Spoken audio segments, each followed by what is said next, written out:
Good afternoon. Earlier today, Attorney General Dana Nessel was joined by officials from the Department of Justice and the FBI to announce state and federal charges against 13 members of 2 militia groups who were preparing to kidnap and possibly kill me. When I put my hand on the Bible and took the oath of office 22 months ago, I knew this job would be hard. But I'll be honest, I never could have imagined anything like this. I want to start by saying thank you to our law enforcement. Thank you to the fearless FBI agents. And thank you to the brave Michigan State Police troopers who participated in this operation, acting under the leadership of Colonel Joe Gasper. I also want to thank Attorney General Nessel and the U.S. Attorneys Burge and Schneider and their teams for pursuing criminal charges that hopefully will lead to convictions, bringing these sick and depraved men to justice. As a mom with 2 teenage daughters and 3 stepsons, my husband and I are eternally grateful to everyone who put themselves in harm's way to keep our family safe. 2020 has been a hard year for all of us. Hard for our doctors and nurses and truck drivers, grocery store workers. It's been hard for the teachers and students and parents. Hard for those who have had to stay isolated to stay safe. And it's not over yet. But here's what I know. We're Michiganders. We have grit, we have heart, and we are tough as hell. We made it through the Great Recession. We made it through auto bankruptcies. We made it through floods and polar vortexes.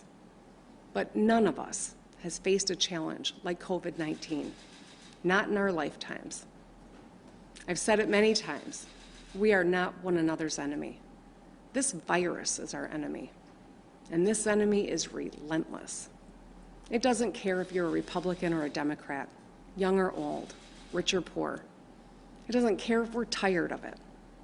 It threatens us all, our lives, our families, our jobs, our businesses, our economy. It preys on our elderly and medically vulnerable residents. And it has exposed deep inequities in our society. This should be a moment for national unity, where we all pull together as Americans to meet this challenge head on with the same might and muscle that put a man on the moon. Seeing the humanity in one another and doing our part to help our country get through this.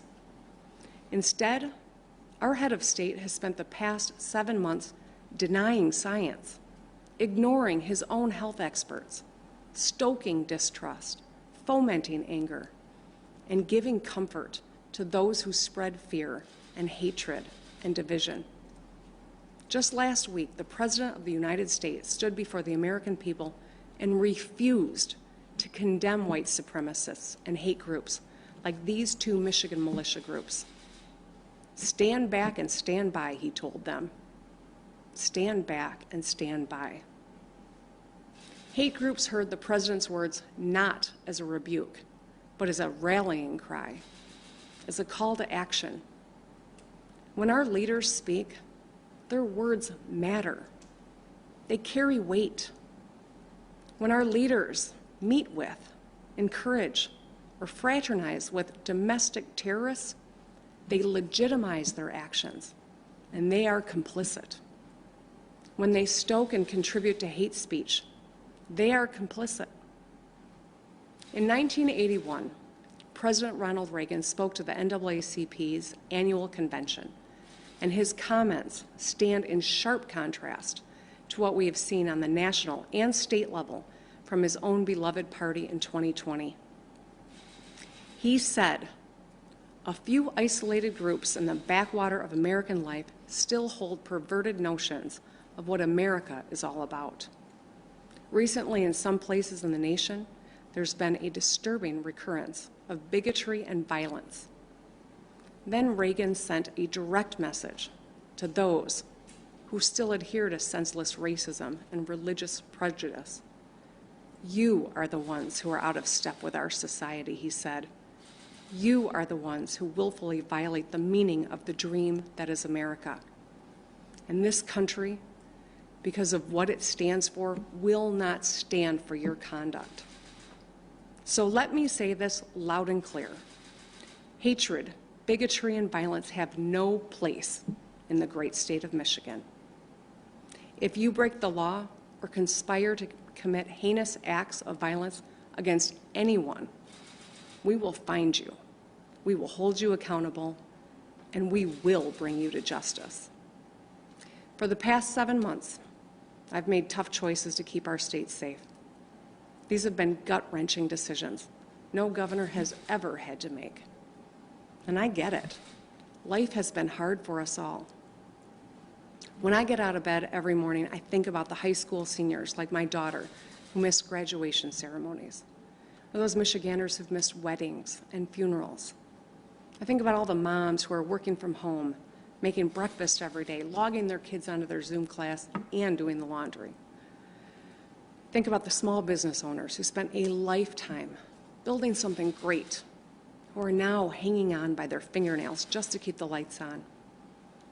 The disruption this virus has caused to our daily lives is immeasurable, and it has already taken the lives of more than 210,000 Americans, including over 6,800 right here in Michigan. As painful as these losses are, our hard work and sacrifices have saved thousands of lives. We have one of the strongest economic recoveries in the nation. Make no mistake, there will be more hard days ahead. But I want the people of Michigan to know this. As your governor, I will never stop doing everything in my power to keep you and your family safe.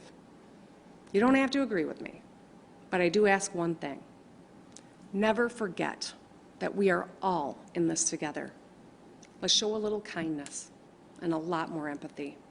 Let's give one another a little grace, and let's take care of each other. Wear your mask, stay 6 feet apart, wash your hands frequently, and look out for your neighbors. We are Michiganders. I know we can get through this. We will get through this. So let's get through it together. Thank you.